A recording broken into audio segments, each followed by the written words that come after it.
Hello, this is PS. Today we introduce you to AD Ahri top, which has been slowly gaining momentum in high elo.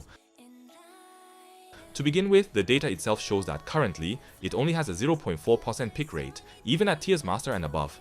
It's hard to tell from the data how destructive this build is. However, when we observed it ourselves and tested it in high elo, there was enough of a strategic advantage, and strategies along these lines have existed in the past, so we decided to introduce them rather quickly. It starts with a mysterious Ahri top user who climbed up to Master 300 LP with that build. Based on his most recent matches, he had an impressive result of 15 wins and 5 losses. And looking at the indicators, we saw a lot of results where opponents couldn't cope and were just falling apart. In addition to this player, other players in high elo have also been trying out AD Ahri. Similar to the AD LeBlanc that broke the top ecosystem a few patches ago, she's using a static Shiv Trinity Force based AD build. Let's break down why Ahri can rise up to this level based on that build. First, let's take a look at Ahri's skill damage and AP coefficients. For a mage champion, they're surprisingly low. Even though her Q skill has true damage, it doesn't have a short cooldown. And on top of that, the damage per one skill combo cycle itself is fairly low. So she's actually a little less dependent on AP items than other mage champions. In the past, there was a debate about whether Ahri should build ultra damage based on electrocute or a around utility based on glacial augment. So how she settled in as a mage mid laner with glacial augment as her main build nowadays is kind of the same thing. Also, one thing to check out is that Ahri's very early laning trades are mostly done through W and autos, not her Q. Usually, in mid, she was already learning W and trading at level 1. As such, it's easy to track the motion of her basic attack and to play in and out with basic attacks while receiving the bonus move speed from her W. This comfortable way of trading is similar to how LeBlanc started utilizing AD builds naturally. It inspired this attempt to try AD builds in a similar way. LeBlanc also uses her W auto combo as if she's poking with basic attacks, and her movement mechanism helped her utilize the synergy of fleet footwork and static Shiv, energize stacks. A similar approach can be taken with Ahri, who can take advantage of the energize synergy with her fast bonus move speed, and this led to her trying out static Shiv-based AD builds. While not utilizing the movement mechanism as much as LeBlanc, Ahri is also a fairly easy champion to maneuver, and especially in the timing of her ultimate, she can get her energize cooldown faster with a minimum of 3 charges. Static Shiv and fleet footwork had an odd balance and was unique in terms of movement mechanics and charging, and LeBlanc was making the most out of this. Riot was just focusing more on LeBlanc, making her the center of attention, when meanwhile users realized that Ahri can use it too. If the AD Ahri top we're introducing to you today brings a big impact, the static Shiv related patches, where the root of the problem weren't nipped in the bud, could be re-evaluated. To sum up, AP builds doesn't increase her damage expectations that much, and she's a champion who's used to playing with her autos early on and still be able to get in some damage. If you item up well, you can maximize the synergy of the energize effect, and paymaking is possible with her charm in AD builds as well. So as long as the value of her core AD items are high, it's another way to use Ahri. Based on global data, there is some evidence that Ahri has tried static Shiv in mid, but unlike LeBlanc, she kites based on move speed, so it may be a little more effective in top lane with a lot of melee champions. As with AD LeBlanc, it's hard to say that AD builds are dominant, but it's definitely worth trying, and if enough data is accumulated, it will be possible to optimize the build further. Plus, there's a patch coming for Ahri, about attack timing. This could be a trickier strategy than we thought. Let's talk more about the build of Ahri top. Item builds are broken down into 3 choices of 3 core items: Storm Razor, Hullbreaker, and Spear of Shojin, after static Shiv Trinity Force. A safe choice seems to be Storm Razor with the energize mechanism, and if you're in a matchup where you can lead from the side lane, Hullbreaker is your best choice. Spear of Shojin is a good choice for longer engages, when you need to run multiple skill cooldowns.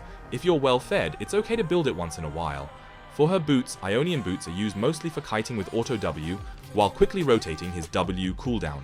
If you need more distance control, you might want to consider Boots of Swiftness. She uses fleet footwork, alacrity, coup de grace, and it's either overheal or presence of mind in the first lane. Presence of mind. If you can apply strong pressure against your opponent well enough in early laning and overheal as a general option.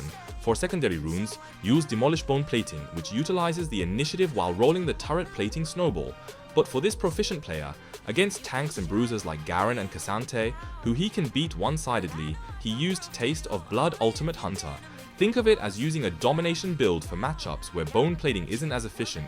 Until now, we've gone through a summary of the AD Ahri top build. Now let's take a look at the gameplay to see how AD Ahri is being played. First of all, she's going to be keeping the enemy in check from level 1. so against melee champions she will quickly take up the top lane bush.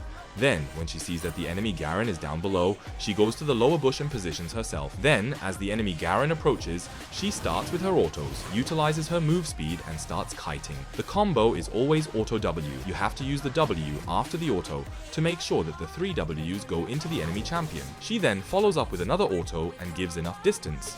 In the early game, just use auto W auto, and if the opponent tries to close the distance, fall back again, and check your opponent's backward move and hit autos again. The most important thing to keep in mind when you're keeping the enemy in check as a ranged champion is to not get hit while one-sidedly sapping your opponent's health. Once you've blocked the enemy a couple of times, you can move beyond the wave and apply a lot of pressure. Even when you have the solid pressure, instead of using the W first to close the distance and hit an auto, when you naturally have the distance, use auto W auto to trade and get out. At first glance, it looks like you can survive with Doran's shield's retention, but if you give out an angle to be charmed in front of the turret, if you keep getting hit with auto W for every cooldown, your health will keep draining away. She starts with Doran's blade, so her early autos hurt a lot more than Ahri at mid. Also, her passive really helps with sustain, even if you consider she has fleet footwork. It's easy to get into long, painful compositions unless you really bite down and go for Ahri. Don't learn Q at level 4 and just level up E instead. As you won't use Q anyway, just W auto to keep the enemy in check, to charm and kite incoming opponents. It's similar to how in the past, PTA Nicotop didn't learn her Q and instead kept using W to pay attention to lane pressure. At that time, it was a strategy where one skill was discarded and the data was so overwhelming, so that Riot ended up adjusting the build just 4 days after it became popular.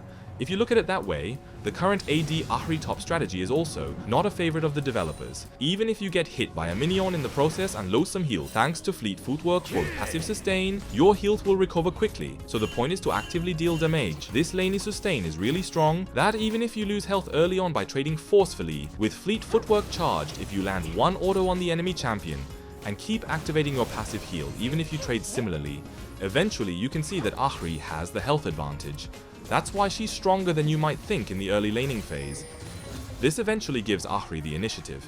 If you time when you hit the minions with the turrets, you can auto W and get away, while your move speed allows for a one-sided dodge without getting hit by the turret. On the flip side, if you don't charm properly, you can lose the trade. She's weak in short trades, and charm is the only skill that really stops the opponent from getting in, so it can be dangerous if you give away the distance. It's a concept to constantly gnaw away at the enemy. Also, even if you've done a good job of trading, you still lack damage to finish him off. So, it's also possible to get a reverse kill angle. It's true that Urgot handled it well, but it's important to recognize that her overall skill damage is weak. But if your enemy comes in this obviously, you can time your charm to coincide with his entry, and you'll be able to follow at a high move speed to hit autos. Once he's down to a certain amount of health, you can follow him with ult and get a good kill angle. The key is to use fast move speed to avoid the enemy's skills while controlling the distance to keep chipping away health. The ideal composition is to hit him one-sidedly, take back his turn, and then to chase after him to get the kill. Here are some scenes after laning. Basically, you'll be playing around the side lanes, static shivs wave clear, and fleet footwork W's, fast move speed, are used for wave management and macro aggro. Because she's AD Ahri, she can steal jungle camps like this. If you leave Ahri on the side, she can quickly take down turrets with her W while waiting for Trinity Force CD, so it's easier to snowball gains in laning than you think. But even if you flank her at the side lanes, she can still kite and chip away health with her high move speed, so it isn't easy to retaliate against hitting the turret only. If you go in clumsily, you'll get kited and lose the kill angle. Even with these flanking strengths, it's important to be able to join the main squad near you to create variables. It's an AD build, but it still has the same strengths of creating variables using Ahri's unique ult and charm. And rather, unlike the basic build, you can max charm as second priority to take advantage of the long CC time. It's also less skill dependent, so you can be more adventurous with your playmaking and not have to worry about missing turns.